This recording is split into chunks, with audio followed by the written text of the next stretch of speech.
Vamos abrir essa reportagem com uma pergunta.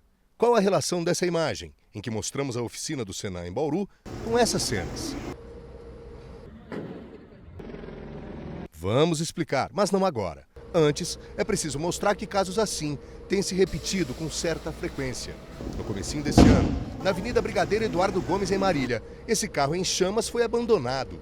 Os bombeiros apagaram o fogo e impediram que ele atingisse a rede elétrica. No mês de maio, mais 2 casos em Marília. No dia 1º, a rua 15 de novembro, no centro, teve que ser interditada. No dia 31, a motorista relatou que sentiu um cheiro forte de combustível. Ela mal teve tempo de descer do carro. As chamas consumiram tudo. No último dia 7 de junho, quem passou pela rua Rio Branco, no centro de Bauru, se assustou. Uma mulher contou que mal teve tempo de estacionar. O fogo foi implacável e destruiu o automóvel. Em todos os casos, não houve feridos.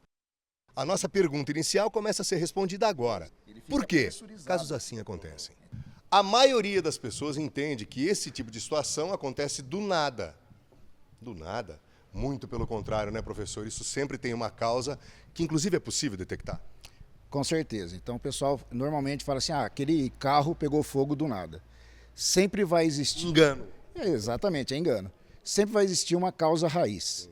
E essa causa raiz, a maioria das vezes, dá para ser evitada através de uma revisão. Vamos dividir em 2 pontos, se eu estiver errado, o senhor já me corrige. Vamos dividir em pane elétrica, aquela que eu imaginava ser mais comum e na realidade não é, e falha mecânica. São as 2 grandes causas de um problema que possa gerar um incêndio? Exatamente, as maiores causas. Inclusive, a gente que trabalha há algum tempo na área, vem através do combustível, né? Um vazamento de combustível que pode ocasionar um incêndio no carro. Bom, pessoal, então aqui a gente tem a fonte de energia do veículo, que é a bateria, tá? Atualmente, nós temos proteção, que são fusíveis aqui na linha principal de alimentação. Só que nem sempre foi assim. Então, por exemplo, vamos supor que essa bateria está solta. Então, o carro está em movimento, a bateria também está em movimento, e um dos fios, principalmente o positivo, ele encosta na lataria, que a lataria é o negativo da bateria, né? Que seria o negativo, e aí ele vai fechar um curto-circuito. Ele vai aquecer esse fio. O próprio calor. Então. Exatamente. E aí esse cabo, se ele não tiver uma proteção, um fusível para romper, essa corrente ela vai aumentando, aumentando, vai ficar incandescente, e aí ele pode espalhar fogo por tudo isso daqui. Nós temos material como borracha, plástico, né? Inclusive, alguns veículos, esse tubo aqui de combustível, ele é de material plástico. Pode derreter. Esse combustível pode vazar e aí já aumentar ainda mais o incêndio. Se o incêndio ele estiver derretendo aqui borracha, plástico, aí a gente pode ter uma fumaça mais escura. Okay. Vamos agora para outra causa, que aliás é a mais comum, né? A questão das falhas mecânicas, e aí envolve diretamente o combustível. O que pode acontecer, professor? Bom, vamos supor que esse carro dificilmente vem de fábrica com algum probleminha, mas... pode acontecer. Pode acontecer, mas normalmente falta de manutenção. Então nós temos aqui tubulações. Tubulações são aquelas mangueiras que vêm lá do tanque de combustível e traz o combustível até aqui ao tubo distribuidor de combustível, que é a famosa flauta.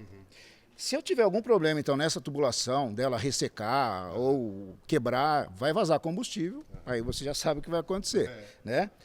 Problema com trava também de conector, então tem algumas travas aqui. Problema de anéis de vedação. Essa aqui é a tal da flauta, né? Parece uma flauta.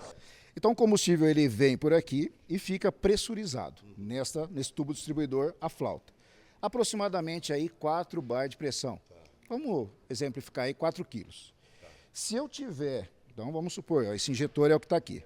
Se eu tiver um problema nesse o-ring, nesse anel, o que vai acontecer com esse combustível? Tem alta pressão, ele vai vaporizar. Se eu encontrar uma frente de calor, olha só, eu preciso para que pegue fogo. Oxigênio, tem abundância lá. Calor, também tem lá. O que falta? O combustível. Então esse combustível... A fagulha vem aí. Aí é fatal. A montadora ela preconiza as revisões preventivas. Exatamente para ver essas coisas. Exatamente para ver isso. Então assim, vamos dar um exemplo. Cada 10 mil ou um ano você tem que fazer uma revisão. Todas as revisões você precisa verificar se existem vazamentos. Todas, tá? Algumas revisões você troca a peça de tempo em tempo, mas quanto a vazamento, todas as revisões têm que ser verificado isso daí. Portanto, dica é simples. Mantenha o carro em dia, cuide dele, que não vai ter incêndio para destruir o veículo. Perfeitamente. Quanto mais a gente puder fazer para evitar, aí a gente faz. Abraço a todos os professores, cada um dos alunos da escola do Senai, escola de mecânica aqui do Senai na cidade de Bauru. Pegou fogo num Santanão, nós mostramos na edição dessa segunda-feira aqui no Balanço Geral.